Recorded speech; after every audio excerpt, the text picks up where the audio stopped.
and learned friend has felt able to do so far. Lords, may I just add a few sentences to support what has been said so ably by Baroness Fox, by the Earl Attlee, and by Lord Monaghan. The case for resentencing is compellingly set out in the Justice Select Committee report. I cannot, certainly at this late hour, improve on that. But there are 2 points I wish to make. First, there is no doubt that the sentence that was imposed for a huge variety of cases. There were some people who were sentenced to IPP who would have received a discretionary life sentence, and we don't seem to recognise that. The second thing we don't recognise is what Parliament and what the government has done to contribute to this. First of all, I recall looking at a number of cases where people were sentenced when the regime was at its most severe. It had characteristics that were alien to British justice. First, there was a presumption, or an assumption of dangerousness unless the judge disapplied it. Secondly, the judge had no discretion if the person was dangerous to send him to prison. And thirdly, it applied to offences that would be characterised for offences in the Crown Court that were at a low level. They were 2 years. And the particular cohort that was most unjustly dealt with were those who were sentenced between 2005 and 2008, when the law was slightly ameliorated. Secondly, I recall going to Leeds Prison in 2005 and saw that the state had made no proper provision for what was about to overwhelm the state. That is, a large number of people who, by the terms of the sentence, were given the sentence. Over the ensuing years, there were a vast number of cases where people complained that there weren't sufficient resources. Again, a failure of the state. And then, as Lord Clerk of Nottingham has made very clear, there was another failure, and that was a failure to deal with this problem by changing the law shortly after 2012. And I think that it is very, very important in looking at this matter to bear in mind our responsibility. It's all Parliament's responsibility and the government for carrying it out. And as I said earlier today, it is an enormous tribute to Lord Blunkett that he has accepted failure, his responsibility. We ought to do the same. Now, I understand why, at this particular time, with an election pending, there is no realistic prospect of people being bold. And I hope very much that the steps that the Lord Chancellor has taken, which has taken him a great deal of courage to go that far, of reducing the tariff period, may work. I hope we can persuade the Minister, but I'm not very optimistic, that he will make further changes to ameliorate the injustice. But if none of this works, we have at least laid the groundwork for the incoming government to face up to this problem and remove what everyone accepts is a stain on the character of British justice.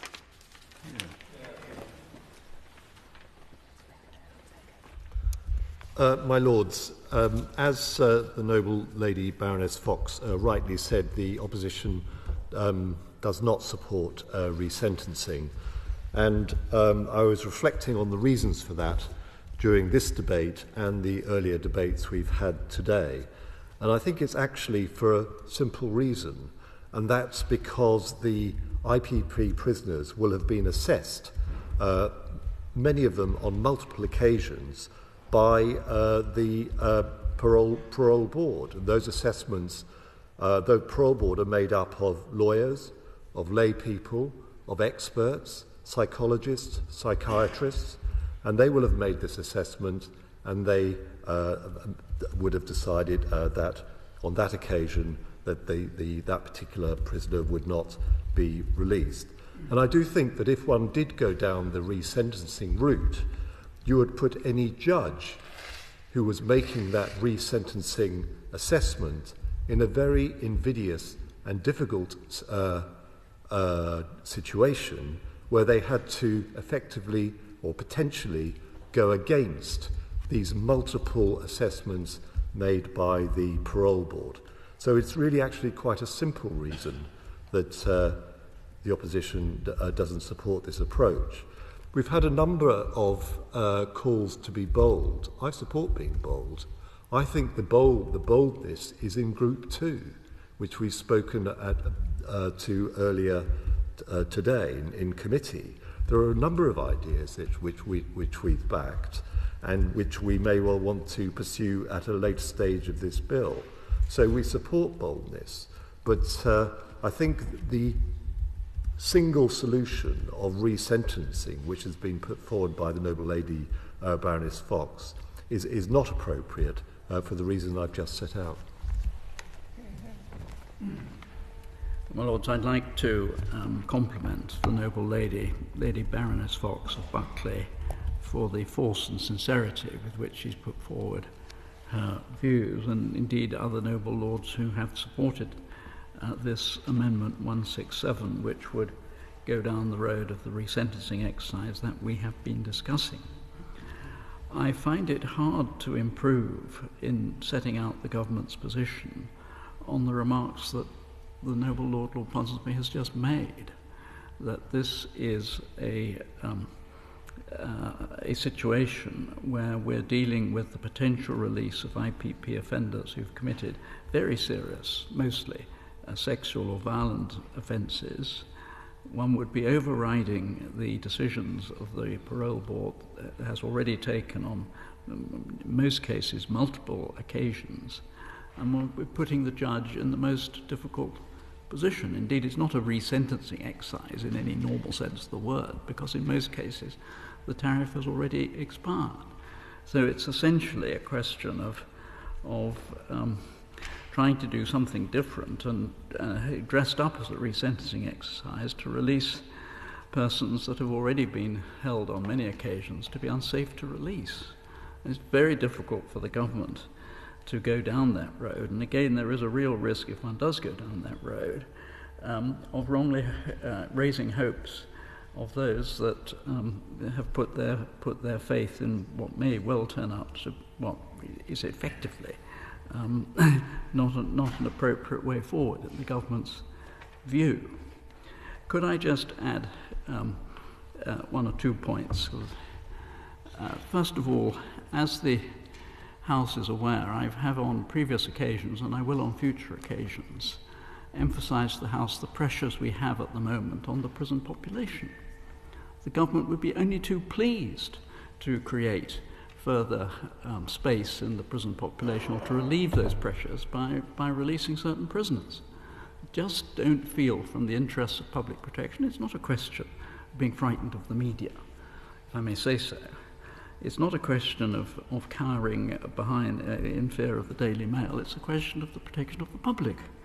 And any responsible government would have to think very hard before a process that would allow the release or is envisaged to achieve the release, perhaps even unlicensed, without supervision, or large numbers of people in this particular position. And I fully accept the situation is regrettable. I accept the comments made by the noble Lord Lord Thomas, that the whole thing is very regrettable that it arose in the first place, and back in 2005 there may well have been terrible things happening. But we are where we are, and the question is, I don't know whether the noble Lord wants to intervene, but I made my point. I won't rise again. But the fallacy in both your arguments is you say that they're dangerous, but actually the state has helped make them dangerous, if they're dangerous, by acting in the way in which it has. And normally, someone who's made a mistake accepts it and bears the consequences. But I'm not going to say any more, because I won't persuade you otherwise. Well, I'm not, in the position, from the point of view of the government, in a position to accept the premise advanced by the noble Lord. I hear what he says. I don't accept, as I think the Lady Fox, the noble Lady Baroness Fox was at one stage implying there's anything wrong the parole board processes, that they might, I think I heard the word dodgy at some point, that may have been I may have misheard, but the parole board is a body that the government has complete confidence in this respect, and this exercise should remain with the parole board. And may I just say again, can we please distinguish, because we seem to drift from one to the other a lot of the time, can we please distinguish between the problem of the released cohort and the problem of the never released cohort? Cases such as those of Matthew Price, and I think the case of David Parker that was mentioned by Lady Fox, are cases that people have been recalled after having been in the community for many years. Those will no longer happen. That the question of the recall is very largely dealt with or very substantially improved by the government's amendments in this bill. What we're dealing with primarily is the not yet released cohort. And I say again, in the light of the remarks of the noble Lord, my noble friend Lord Moylan, in terms of the expected possible reaction of those that are still in prison and how to be particularly vigilant in supporting IPP prisoners in the light of these debates and related points, that the action plan is intended to give people hope and to focus on their future and to prepare them progressively with a sentence plan, with a psychology services support, with a progression panel, a multidisciplinary progression panel towards eventual release. I think my noble friend Lord Moylan would accept, even now, that the action plan has made a difference already. I see him nodding. And we will take that forward, and as I say, it may well be the case that the government's in a position to propose to your lordships that the idea of an action plan should have a statutory basis, that the broad terms, the content should be set out, and that the Secretary of State should be reporting to Parliament so that we can continue, in whatever government comes into power, on this process that we have already started. But the resentencing exercise is not, in the government's view, the way to go. So on that basis, the amendments proposed by my noble friend Lord Attlee don't, I think, arise, because we're not going down that road. So I don't think I need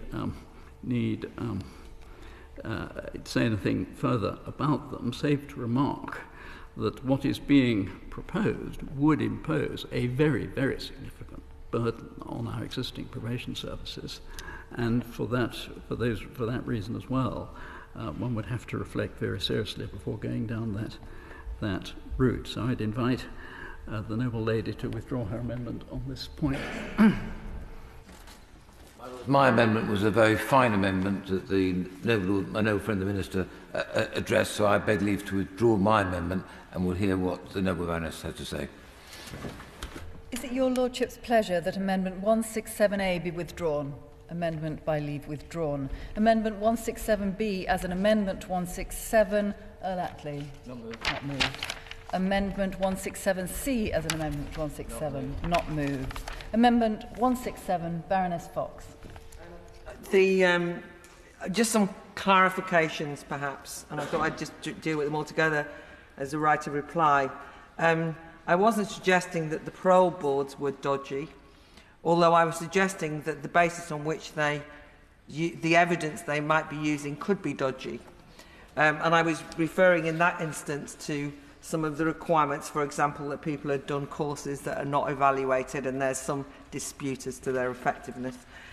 Because the point about the assumption that the noble Lord Ponsonby and the noble Lord Minister is assuming that the parole board's assessment of dangerousness is some kind of objective assessment of dangerousness that we would recognise. Whereas we've just spent a number of hours talking about, for example, the fact that you might well be assessed as dangerous because of deteriorating mental health. Now, the difficulty we have with that is that, by and large, as a rule, we only remove and section people when they have serious mental health problems.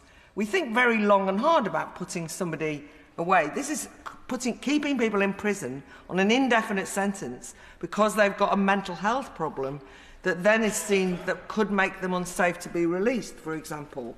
So that's what we're talking about. The other thing is I don't actually understand why the Minister doesn't understand that there's not just the people who've never been released, and there's all sorts of reasons why they might never have been released that goes beyond dangerousness, I would argue, you know, as it goes, but it's way beyond the tariff that they are in, that they originally received. So we at least have to take some responsibility for that. But those people who are recalled into prison then become prisoners. And the Minister keeps saying, well, it's all right because we're going to sort that lot out. But they're in prison now, so they've gone back into that system. So they are, therefore, are people that need to be sorted out through a resentencing regime. And then I suppose the final point that I really want to stress is that it isn't, this resentencing amendment is not sort of like on the back of an envelope, you know, by people who are kind of don't understand the system. There is, as the noble Lord Thomas of sorry, I know, I'm from Wales, but not the bit that can pronounce Welsh. Anyway, the point about it is that is that this is the most comprehensive, well-researched amendment with all sorts of strategies, options, flexibility built into it. So if only either the noble Lord Ponsonby or indeed the Minister would say, well, we've looked at one section of it and we like that bit, we could adapt that bit. It's the principle of resentencing that I think that we would like to see, that I'm worried that it's just being kind of dismissed as though it's too damaging to do. I am not cynical about the government's... I'm not prepared to say it's the... I mean, I feel as though I can't bring myself to believe it's just because of an election around the corner, because I don't actually believe that's the case. However, I think that you can be overly risk-averse about letting prisoners out. And the point I was making was if you adopt that precautionary principle and risk aversion, you would never let anybody leave prison. And we do all the time, because we've actually sentenced an awful lot of people for exactly the same dangerous behaviour since the IPPs were abolished. And therefore, what's happening to them? They actually have determinate sentences and then are let out. So I'm just not convinced that we're not creating the worst kind of bogeyman in our minds. But anyway, the amendment allows for complex cases to be dealt with, and also and considers all of those things. My final point is just that one of the stories that really had me amused, because this is the Victims and Prisoners Bill, was that one IPP prisoner, who, by the way, when the noble Lord says, you know, they've never been released, well, he was one of the never been released until, you know, 18 years, then he was released. I mean, in that sense, they might be in for 10 years, but eventually they got through the parole board. But anyway, he had a reconciliation with the victim of the original crime that he was put in prison for. And the victim could not believe that he'd been in prison for 18 years. So I thought you were out years ago. When we talk about protecting the public and victims and so on, that victim was horrified that a crime that had been committed against her had led to somebody being incarcerated for such a long time. So we don't want to caricature either or any side in this. And as I've pointed out, I think that public protection should not mean great injustice at the expense of people's rights. And I don't think the public would thank you for that either. I beg to... What is it? Sorry. I beg to withdraw the amendment. Is it your Lordship's pleasure that Amendment 167 be withdrawn? Amendment by leave withdrawn. Amendment 168, Lord Carter of Hazelmere.